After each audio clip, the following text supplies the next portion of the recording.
ओम नमः शिवाय। नमस्कार, मैं खुशहाल ज्योतिष और वास्तु अभ्यासक मेरे नवदृष्टि यूट्यूब चैनल पर आप सभी का स्वागत करता हूँ। साथियों, होली का त्यौहार हर वर्ष आता है।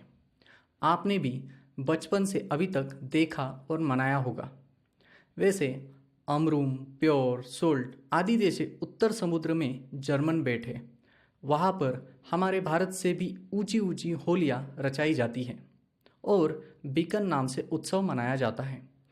वहाँ के लोग नाच गाने के साथ बीकन मनाते हैं, परंतु बीकन के सामने जोर जोर से चिल्लाते या बोमड़ी नहीं मारते हैं।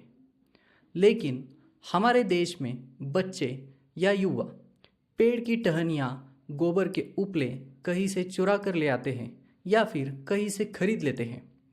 होली जलाकर जोर जोर से टिमकी, डफली, डमरू बजाकर उसके सामने गालियाँ और बोमड़ी मारते चिल्लाते हैं। मगर ऐसा क्यों? इसलिए हमें हिंदू संस्कृति की परंपराएं क्यों और कैसी बनी हैं, यह देखने के लिए थोड़ा प्राचीन काल में बनी कहानियों को झांकना जरूरी है। हाँ, आगे बढ़ने से पहले आपने अभी तक हमारा वीडियो चैनल सब्सक्राइब नहीं किया है तो प्लीज़ अभी सब्सक्राइब कर दीजिए। पुराणों में वर्णित प्राचीन काल के समय असुरों का राजा हिरण्यकश्यपु व उसका भाई हिरण्याक्ष और बहन होलिका बहुत क्रूर व शक्तिशाली दानव एक साथ रहते थे। घोर तपस्या करने पर हिरण्यकश्यपु ने भगवान से ऐसा वरदान प्राप्त किया था कि वह दिन हो या रात, इंसान हो या जानवर, घर के अंदर हो या बाहर, कहीं भी वह मरेगा नहीं। इन दोनों की बहन होलिका, उसने भी भगवान की घोर तपस्या के बाद उसे आशीर्वाद मिला था कि वह अग्नि में जलकर कभी नहीं मरेगी। ऐसा वरदान मिलने से तीनों असुर मानो पागल हो गए थे। जमीन में उगे फसलों को नष्ट करके बहुत लोगों की हत्या कर दी थी। राज्य में जगह जगह पर पड़े लाशों के ढेर से रोग, बीमारियां बढ़ने लगी। कई गांव नष्ट हो रहे थे।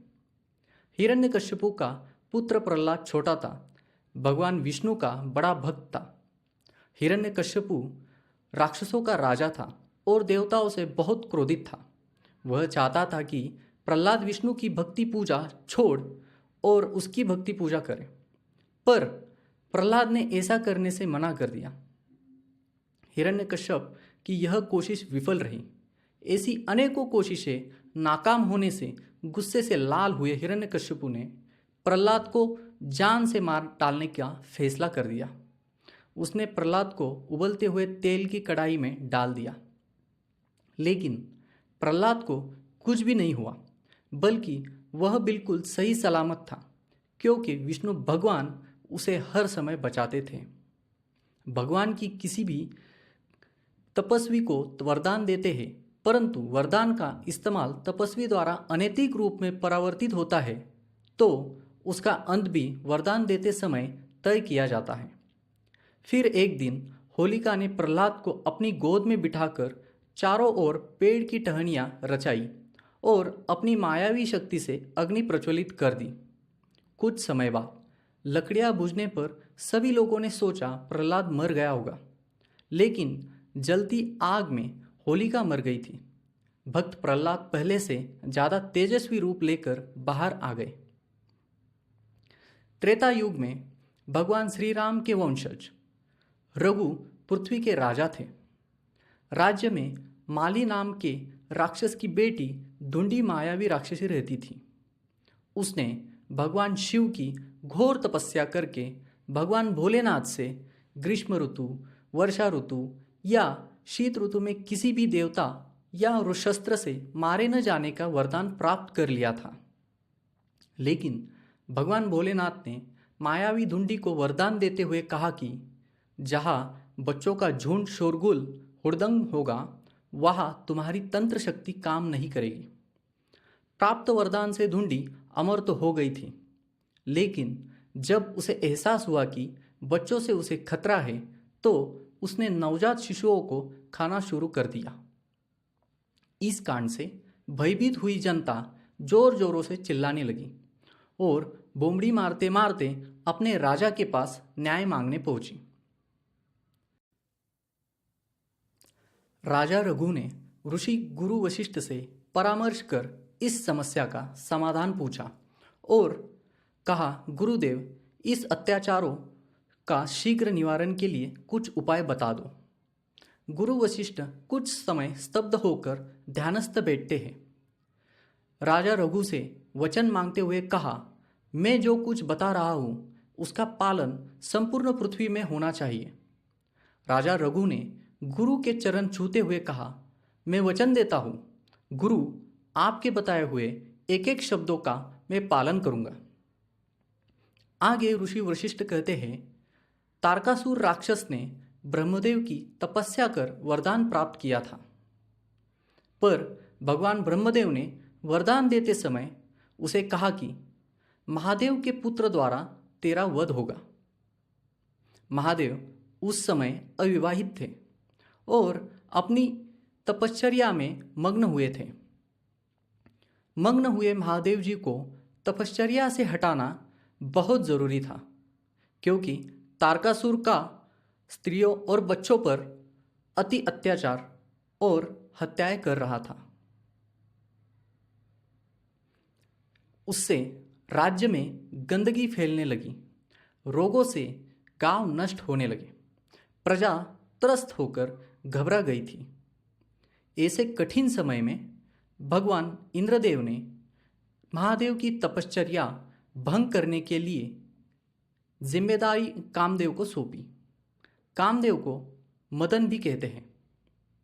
मदन और उसकी धर्मपत्नी रति व उनके मित्र वसंत ऋतु तीनों मिलकर शिव की तपश्चर्या स्थल पर पहुँचे। जैसे ही वसंत ऋतु वहाँ पहुँचे, हवा की ठंडी लहरें गुनगुनाने लगी। मदन व पत्नी रति के नृत्य व गीतों से आसपास के परिसर में कोयल भी कुहू करने लगी। पेड़ पौधे हवा की झोंकों से झूमने लगे, लेकिन यह सब तो महादेव की तपश्चर्या भंग करने हेतु था।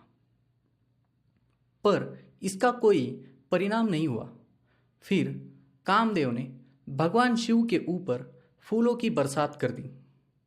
भगवान शिव की तपस्या भंग होने से शिव जी क्रोधित हो उठे और अपनी तीसरी आंख खोलकर कामदेव को भस्मसात कर दिया। ऋषि गुरु वशिष्ठ आगे कहते हैं, फाल्गुन माह की पूर्णिमा का दिन माता अनुसया ने चंद्र को जन्म दिया। चंद्रमा शांत और मन का कारक है।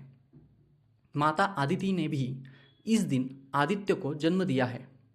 इसलिए घर के आंगन में गाय के गोबर से जमीन को लेप लेना चाहिए।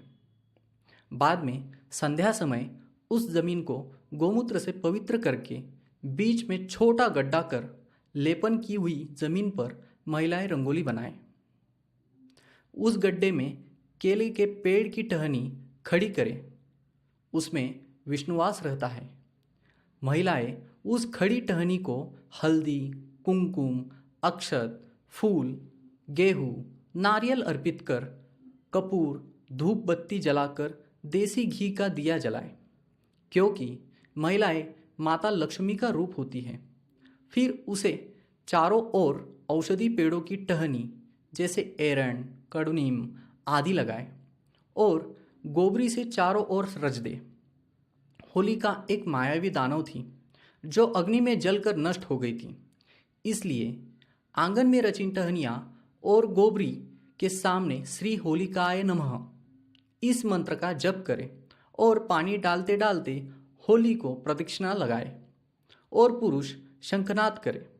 घर परिवार में परेशानी उत्पन्न करने वाले जीव जंतु की गेहूं के आटे से आकृतियां बनाकर होली में अर्पित करने की प्रथाएं बहुत जगह पर देखने मिलती हैं। पूजा करके चने की दाल से बनी पूरन पोली का नैवेद्य बताए। नैवेद्य होली को अर्पित करें। होली के नाम से आग लगा दिया जाए, लेकिन यह दिन में बिल्कुल नहीं करना है, क्योंकि चंद्र और आदित्य का जन्म फाल्गुन मास की पूर्णिमा के दिन हुआ है। दूसरा कारण, भक्त प्रहलाद इसी दिन अग्नि से तेजस्वी रूप लेकर बाहर आए थे। चंद्रमा का इस दिन जन्म होने से महिला देवताओं के गीत गाए और नृत्य संगीत करे। धुंडी राक्षसी आवाज़ से डरती थी, इसलिए बच्चे जोर जोर से टिमकी डफली बजाए। भोलेनाथ की सदैव कृपा रहने के लिए डमरू बजाए।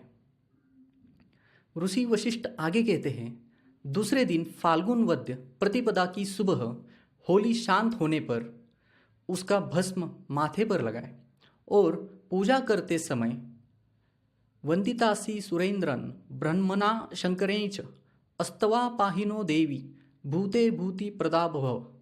यह श्लोक का मतलब, होलिका माता तुम्हें ब्रह्मा विष्णु महेश ने वंदन किया है, इसलिए आप हमारी दुष्ट प्रवृत्तियों से रक्षा करें और घर परिवार में सुख शांति व समृद्धि की बरसात करें। बाद में अभ्यंग स्नान करना चाहिए। वैसे देखा जाए तो माघ मास की शुक्ल पंचमी को वसंत पंचमी होती है। हमारे भारत में बहुत सी जगह पर होली का आरंभ वसंत पंचमी से होता है। वसंत पंचमी के दिन माता सरस्वती की जयंती मनाई जाती है। हमारे बच्चों की बुद्धि व शिक्षा की प्राप्ति हेतु माँ सरस्वती का पूजन करते हैं।